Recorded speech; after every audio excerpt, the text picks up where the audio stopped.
The sun hung low over the small African village, casting long shadows across the dusty courtyard where hundreds had gathered.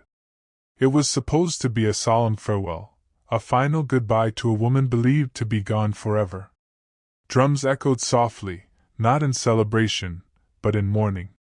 Women sat in clusters, swaying gently, humming ancient sorrowful chants passed down through generations. The air smelled of incense, shea leaves, and silence.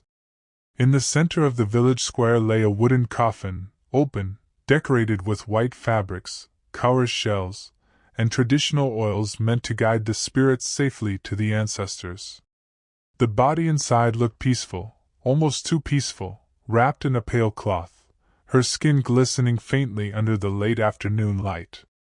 Her fingers rested neatly on her chest, and her face had the still softness of someone deeply asleep.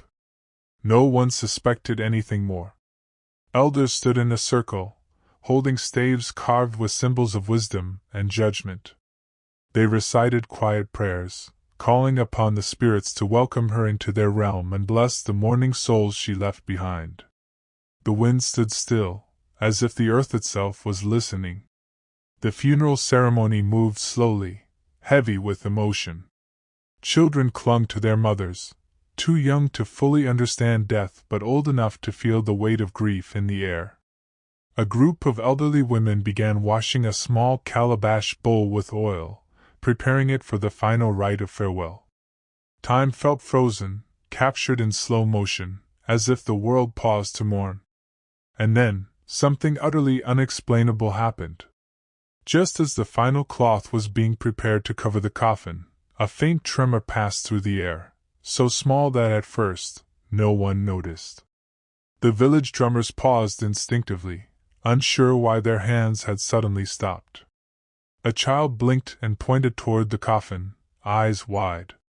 One of the elder women flinched, almost dropping the calabash. The silence deepened. Inside the coffin, the woman's fingers twitched. It was slight, barely noticeable, but unnatural enough to snatch breath from the lungs of anyone who saw. Then the chest moved. Slowly, shakily, 1 breath, 2 breaths. By now several people had seen. Some froze in place. Some backed away. A few fell to their knees, whispering prayers through trembling lips. Before anyone could understand what they were witnessing, the woman's eyelids flickered open. She stared upward, not with the empty gaze of death, but with the sharp awareness of someone returning from the edge of it. Her breathing deepened. Her arms, stiff and cold for days, pulled slightly away from her chest, as though life itself struggled to flow back into her veins. A wave of panic spread through the crowd. Some ran. Some screamed. Some fainted, dropping baskets, shawls, prayer beads onto the ground. Others stood frozen, eyes wide with both horror and awe. And at the far end of the crowd, one man did not scream. He did not collapse. He did not run. He only stared. His face did not show shock or relief, but pure terror. Because he knew, her waking up was not a miracle. It was a disaster.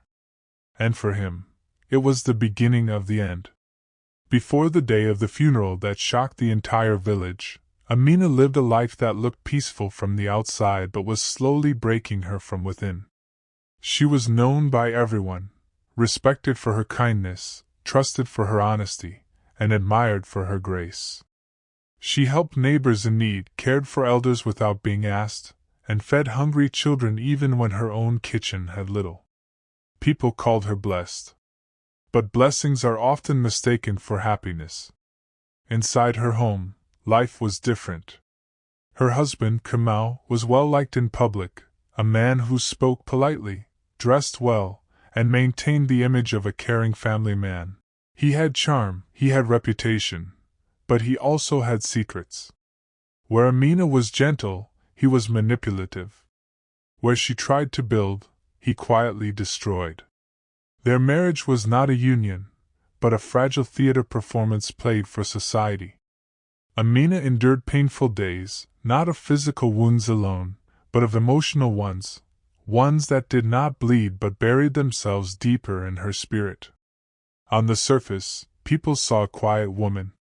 In truth, she had learned silence as survival. She made excuses for bruises, explained loneliness as busyness, and covered fear with forced smiles. In her village, women rarely spoke of suffering inside marriage. It was considered fate, not injustice. She dreamed of a peaceful life, a simple world where love was gentle, where respect didn't have to be begged for, and loyalty wasn't a one-sided sacrifice. But the more she hoped, the more she felt trapped. She held on for her little daughter, for the illusion of stability, and for fear of what leaving might bring. In her heart, she believed that one day, something would change. One day, life would give her a sign. That sign, however, would not come gently. Kamal had grown distant, too distant. He started missing family meals, spent long nights away, and returned smelling of perfume that did not belong to Amina. He started arguing without reason, blaming her for things beyond her control, growing impatient with her presence. Amina noticed, but she waited, hoping that truth would reveal itself without her asking.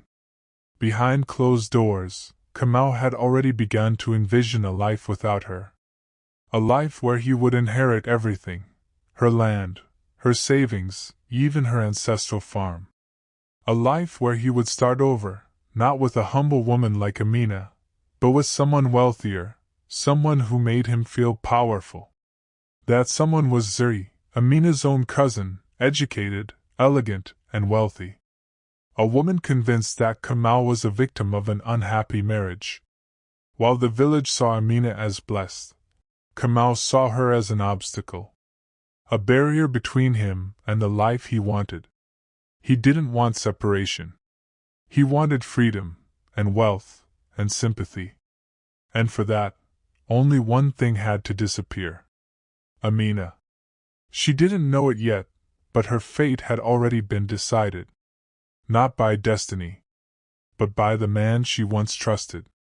Kamal had already crossed the line between frustration and obsession. It was no longer about escaping an unhappy marriage. It was about building a future where everything belonged to him. He had carefully studied the laws, understood property rights, and knew that if Amina died, everything she owned, her land, her inheritance, and even her daughter's future wealth, would be transferred to him as the legally surviving spouse. He didn't need a divorce. He needed her gone. He began slowly.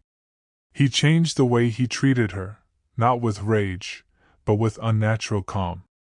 One day he became overly kind, the next indifferent, and another strangely generous. It was not affection. It was calculation. He pretended to care for her health, offered her herbal drinks, prepared tea on days she felt weak. In reality, he was carefully administering small doses of poison, enough to weaken, but not enough to kill immediately. He wanted her to deteriorate without suspicion. A slow death that looked natural. Amina felt herself weakening. She grew pale, tired, lightheaded. Some days her hands trembled without reason. Other days her heartbeat felt too slow, like time itself was dragging.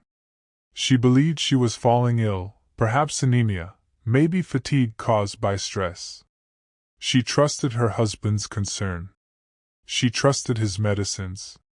She believed that, at least now, he was trying to help. But while Amina trusted him, Kamal was already planning her funeral. He secretly spoke to officials, began gathering her documents, and even searched for her life insurance file.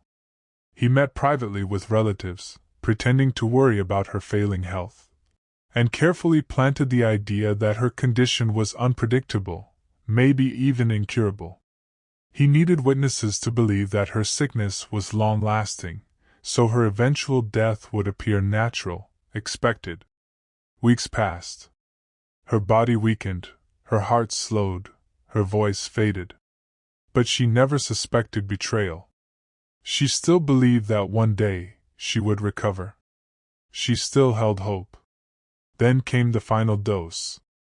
One evening, while the air smelled of dust and fading sunlight, Kamau prepared her drink. But unlike every other time, this one was stronger, lethal but silent. There would be no pain, no struggle, just a gradual slipping away. No one would question a death that looked like sleep. Minutes after taking it, Amina felt something different. Her fingers numbed. Her vision blurred. She felt neither pain nor panic, only coldness wrapping around her like a quiet whisper. She felt as though she was falling, not physically, but slipping away from life itself. Her breathing slowed. Her heartbeat weakened to almost nothing. She could hear voices around her, but couldn't respond. She could feel her husband checking her pulse, but could not react. She was alive. But she could not speak, move, or even blink. She was trapped inside her own body. And in that moment, Kamau saw what he wanted to see. A woman who appeared dead. He made the call. He announced the death. He signed the papers. No one suspected anything, not even the doctor, who checked her pulse only once, found nothing, and documented her as deceased. There was no autopsy. No investigation. Only silent victory for one man. But death did not claim her. She lay there, breathing faintly, her ears hearing everything, her body frozen, her mind floating between life and sleep. She was not dead. She was in a deep coma. She heard prayers. She felt her body being washed, wrapped, and prepared for burial. She felt fingers placing her hands across her chest. She heard the wails of women. She heard the closing words of farewell. She heard her husband planning his new life. She was there. Alive. Awake. Listening. But unable to scream. And fate waited. Not to take her life, but to give her back everything she had lost, including her voice, her breath, and her revenge. The announcement of Amina's death spread through the village like drifting smoke, quiet but everywhere. Families began arriving long before sunrise with bundles of white fabric, gourds of oil, burning shea leaves, and wooden drums. In their culture, death was not just an ending, it was a transition, a careful farewell between the world of the living and the realm of ancestors. And because Amina had been kind, respected, and loved, many believed her soul would travel peacefully. Her body was washed gently in warm oils, her hair braided one last time, her arms folded across her chest, and her eyes closed by trembling hands. The air was still, heavy, sacred. The women whispered prayers, thanking her spirit for kindness, for her service to the community, for sacrifices nobody fully understood. Even children, usually loud and playful, sat silently underneath the baobab tree, watching. She lay there, wrapped in white cloth, still, pale, peaceful. But inside, her body was still fighting. Heartbeats slow, but present. Breath shallow, but there. Thoughts faint, but alive. She heard echoes, like voices from underwater. She could not move, but she could feel. She could not speak, but she could hear. She heard the prayers. She heard the sobs. She heard the footsteps. And she heard him. Kamau, her husband, wore the face of a grieving widower, but there was something in his posture that didn't belong to sorrow. He walked with an unsettling calmness, pausing only when people looked at him, placing his hand on his forehead with exaggerated grief. But the moment no one watched, his hands tightened with anticipation, not loss. He was already thinking ahead. He had already placed a call to the land registrar. He had spoken to the life insurance office. He had hinted to certain people that his grief might eventually be healed by companionship, specifically with a woman who understood him better, someone elegant, wealthy, available. That woman was Amina's cousin Zuri. She arrived dressed in mourning, but not in sorrow. She carried no tears, only presence. They avoided eye contact, but their silence spoke loudly. Grief was not the emotion connecting them. It was conspiracy. The funeral arrangements continued smoothly. The village chief offered a special prayer, citing Amina's generosity and soft-spoken nature. Elders spoke of her patience, of her silence, of how she suffered quietly in life but served faithfully. These words were meant as tribute, but for Kamau, they sounded like warnings. They reminded him of what she knew, what she had seen, what secrets she carried to the grave.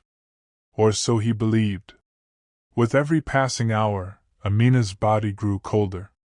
But inside, something was changing. Her heartbeat, though weak, did not stop. Her breathing, faint, did not fade. The poison Kamau used had slowed her body, but could not finish it. Her spirit was not ready to leave. It was waiting, not for release, but for return. Her consciousness floated in a dim space between two worlds, not awake, not asleep, not dead, not alive.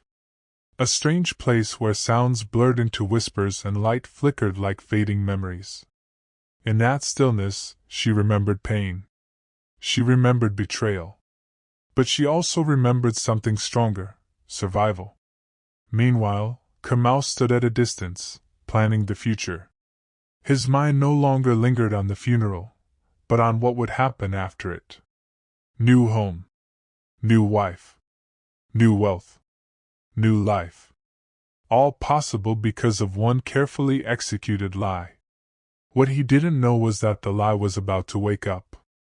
And it wouldn't stay silent anymore. Not in the coffin. Not in the village. Not in his life. The final moments of the funeral arrived. The drums slowed to long, distant beats, and the chanting of farewell softened into silence. The last ritual before burial was about to begin. Traditionally, this was the moment when the living released their emotional hold on the dead, accepting that the person was no longer part of this world. But Amina was not gone. She was not free. She was suspended between two worlds, speechless, breathless, but not lifeless. Her body lay motionless, but something deep within had begun to stir. Not in her muscles, not in her bones, inside her memory. She remembered the poison. She remembered the betrayal.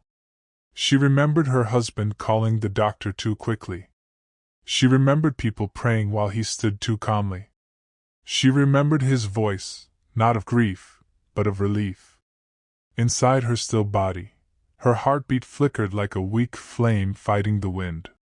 She could not open her eyes, could not move, but she could feel her pulse growing, slowly, steadily, defiantly. Her spirit was not leaving. It was returning. As the final cloth was lifted to cover her face forever, her body did something no one expected: it resisted. Very faintly, hardly noticeable, but real. Her fingers twitched, her throat tightened as if forcing a breath, and warmth began spreading in her veins. Her pulse, once almost impossible to detect, began to strengthen. Her lungs slowly drew in a small, shaky breath. Then another. It wasn't smooth, it wasn't graceful, but it was life. Amina's body knew what her spirit had already decided. It was not ready to die. Her skin began to show faint color. Her eyes, still closed, fluttered slightly. Her chest rose gently, not with death's stillness but with life's persistence. Then came the moment when everything changed. One heartbeat. Then another. Her fingers curled. Her lips parted. And her eyes opened. It was not sudden or dramatic. It was quiet. Slow. Natural. Yet, to those who saw it, it was more terrifying than thunder, more shocking than lightning. Because no one expects the dead to breathe again. The whispers began. Fear took shape. Some believed it was a spirit, some believed it was a curse, some believed it was a miracle. But Kamau, the man who had buried her in life, knew exactly what it was. It was the truth. And the truth had just risen from its coffin. She didn't understand where she was. Her vision blurred, her thoughts disoriented. But slowly, painfully, she remembered. Poison. Darkness. Silence. Death. And the decision fate made, to send her back. Not to haunt him, but to find him. Her awakening was not dramatic nor loud. It was silent yet earth-shaking. Because in that silence, everything changed. She had returned. Not to die, but to live. And to expose everything buried with her.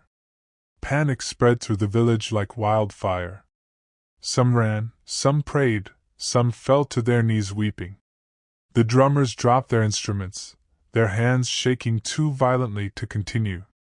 Children hid behind elders, peeking with wide, unblinking eyes. Women began chanting old protective verses, ones whispered only in times of spiritual danger. For generations, the village believed that if someone returned from death, they were either blessed or cursed.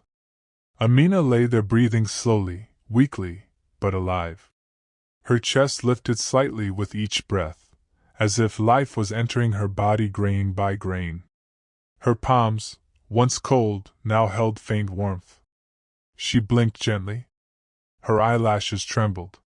Nothing she did was fast or sudden, but everything was powerful. Some believed it was a miracle.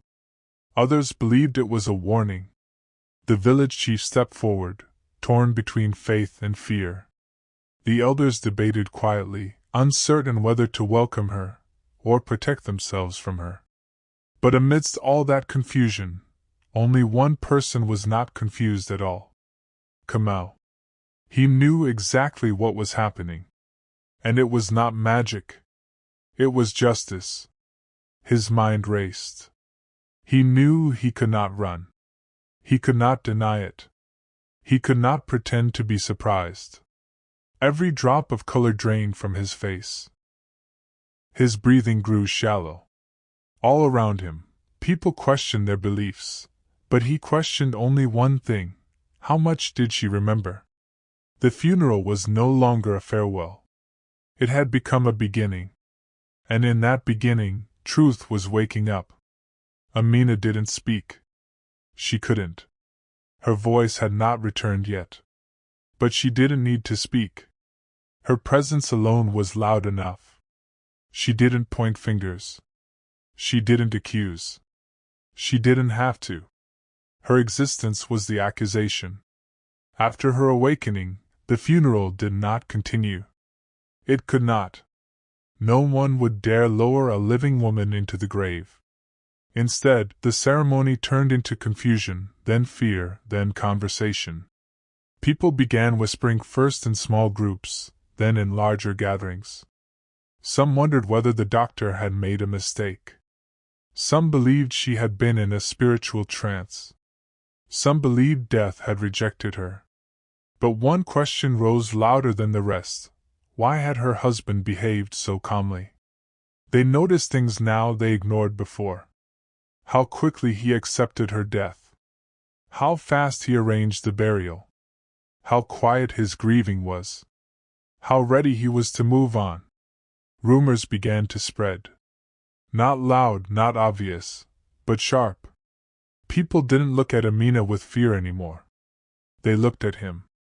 Whispers turned into suspicion. Suspicion turned into doubt. Doubt turned into truth. Kamau tried to hide. He tried to pretend. He tried to act distressed. But people had already seen too much. The more he spoke, the more he exposed himself. He stayed silent. Not out of respect. Out of fear. Meanwhile, Amina slowly recovered. She moved like a person learning to live again, slowly, quietly, thoughtfully. She ate little. She rested much. She barely spoke. But her silence was not weakness, it was observation. She remembered everything. Every word, every dose, every intention. Her body recovered slowly, but her memory healed faster. She was no longer the quiet woman she once was. She was something stronger. Not a ghost. Not a miracle. She was the truth returned. Days passed, but the village did not forget. The air felt heavier, not because of grief, but because of something unspoken. People were no longer mourning the dead woman. They were watching the living truth. Amina regained strength. Her eyes were calm, not angry, not hateful. Calm. That calmness shook Kamau more than anger would have. Anger is loud, predictable. But calm is dangerous. Calm comes when someone is no longer hurt but awakened. One morning in the village square, she walked, not to speak, but to stand. She stood before the people. Before the chief. Before the elders. Before him. No scripted words. No tears. No accusations. Just truth. No one spoke for a while. Even the wind seemed to wait. Then, one by one, villagers came forward. They didn't need her to explain. They had already made their conclusion. The chief announced that an investigation would begin, not of her death, but of her attempted murder. Kamau shook. Zuri tried to flee. But there are some things people cannot run from, their own conscience. Justice in their culture did not always come from the court. Sometimes it came from acknowledgement, from truth, from shame. The elders met. They spoke. They questioned. They examined records, herbs, timings, testimonies. Slowly, the puzzle joined together, and every missing piece pointed back to the same hands. Kamau had not just betrayed a wife. He had betrayed trust. Family. Community. Humanity. He was not punished with violence. He was not sent away. Instead, he was made to face everyone he lied to. Every person he deceived. Every soul he fooled. And most importantly, he was made to face her. Amina. A woman who came back not to punish, but to reveal. Her revenge was not cruelty. It was truth. Time passed. Seasons changed. The grave that was dug for Amina remained empty, untouched, a reminder that not every burial is meant for earth. Some are meant for lies. Amina didn't return to her former life. She didn't seek to rebuild the past. She didn't cling to anger. She simply built a new beginning, one founded not on silence, but wisdom. She used her story to protect women quietly suffering in silence. She helped those afraid to speak. She comforted those unheard. She became something more powerful than a survivor. She became a voice. And in her heart she carried one truth: sometimes, fate does not save you from death. It makes you face it, so you can come back stronger than life itself. She was buried once. But she rose not to haunt, but to reveal.